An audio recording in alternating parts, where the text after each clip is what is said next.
Hey everybody. Today we're going to work on frequency and histograms. This is part of 12-2. Being able to read data and organize data in graphs is pretty important. You will use this in your life. So I want you to make sure that you have a chance to get exposed to it here. First, let's talk about frequency tables, and this is problem type 1. You will actually be required to create a frequency table. So look at how it's done in these ones. So this frequency table of the 25 medals, Team USA won during the 2022 Winter Olympics. So gold medal here, there were 8. The USA team won 8 golds. The silver team, the silver team, Team USA won 10 silver medals. And this means that Team USA won 7 bronze medals. So you can see how a frequency table tells you what we're talking about, and then it tells you the amount of times that it happened. So in this case, let's say this is like maybe a soccer team scores or something like that. How often during the game did games end with 6 points on the board? 2 times. 7 points on the board? 3 times. 8 points on the board? 7 times. 9 points on the board? 7 times. 10 points on the board? Only 1 time. Imagine if I went into a classroom and I asked people, how many pets do you have? And you had to write down how many you had. Well, some people said they have no pets, 0 pets. That happened 6 times. Some people said they only had 1 pet. That happened 3 times. Some people said they only had 2 pets. That happened 7 times. Some people said they had 3 pets. That happened 1 time. Some people said they had 4 pets. That happened no times. Nobody had 4 pets. And some people said they had 5 pets. That happened 2 times.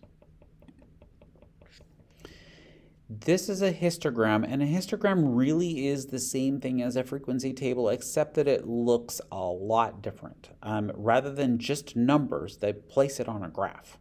So for problem 2 here, let's say that I ask a bunch of people at this ABC Corporation, how much money do you earn per year?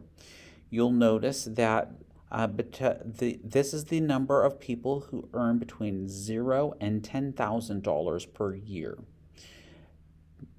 This is the number of people, it looks like 300. 300 people said that they earn between $10,000 and $20,000 per year at ABC Corporation. And between 20 and 30, it looks like it's a little less than 300 people who said that they earned between 20 and 30K. And when it came to, let's come over here to this guy here, it looks like what is this? Just over 400 people said that they make between 50,000 and 60,000 at ABC Corporation. Down here this is a frequency, trying to figure out what it is. It's like age of people and something that is happening to them 1 or 2 or 3 or 4 or 5 times. It doesn't tell us. It would be usually a frequency table will have some information to tell me a little bit more about what they're talking about. I'm not sure here, but let's go ahead and look at whatever it is that they are speaking of. The age is clear. This is they've surveyed, it looks like the adult population, because 20-year-olds up to 100-year-olds do whatever this is. Maybe it's heart attacks or serious or surgeries, maybe surgeries. I don't know.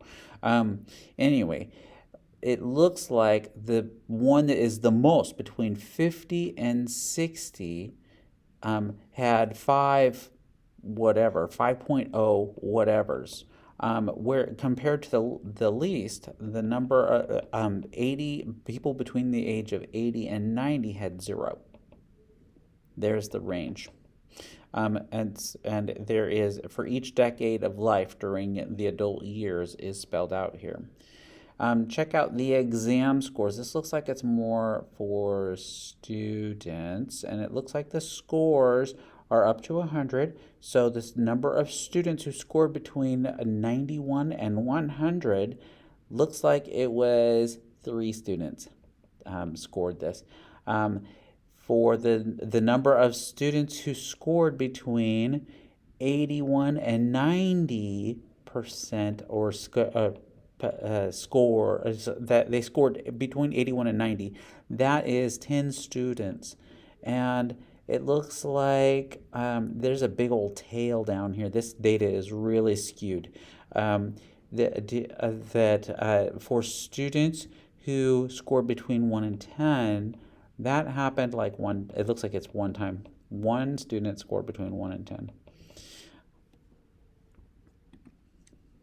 All right, let's talk about the distribution on histograms. There's a couple of different distributions that you need to be aware of. First of all, there's uniform distribution. Uniform distribution is when all of the data values they don't have to be exactly the same. If it was exactly the same, you would see straight across, but they're close. It is generally very close in this range up here for all the values. That's what we call uniform distribution. Uniform distribution is when all the frequencies are about the same. Here's another distribution that you need to be aware of: symmetric distribution or normally distributed. This would be when it makes this bell curve where the majority of the data is in the middle. The highest point is in the middle, and that there's this tail that comes down toward the end and the tail that comes over here.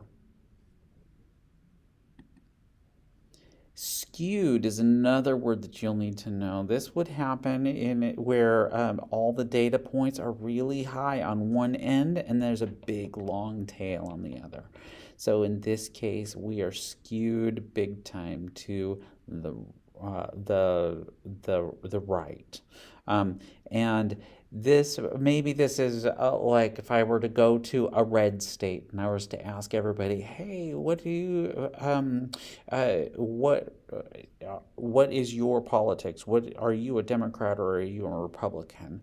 And if it's a red state, they're more likely to say that they're a Republican. Does that mean that there are no Democrats there? No, it just means that there are less of them, and it would be the tail over here. Maybe the inverse if I went to a blue state. And I asked everybody, so what's your politics? Democrat or Republican? Perhaps in a blue state I would have more of a distribution that looks like this, skewed big time one way, and that my Republican voters would be less over here.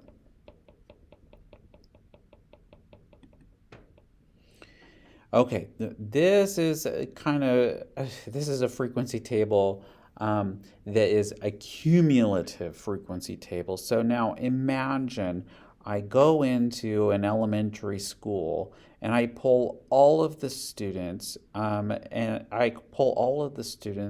say, how many of you have ever been in the first grade? And I would have everybody raise their hand.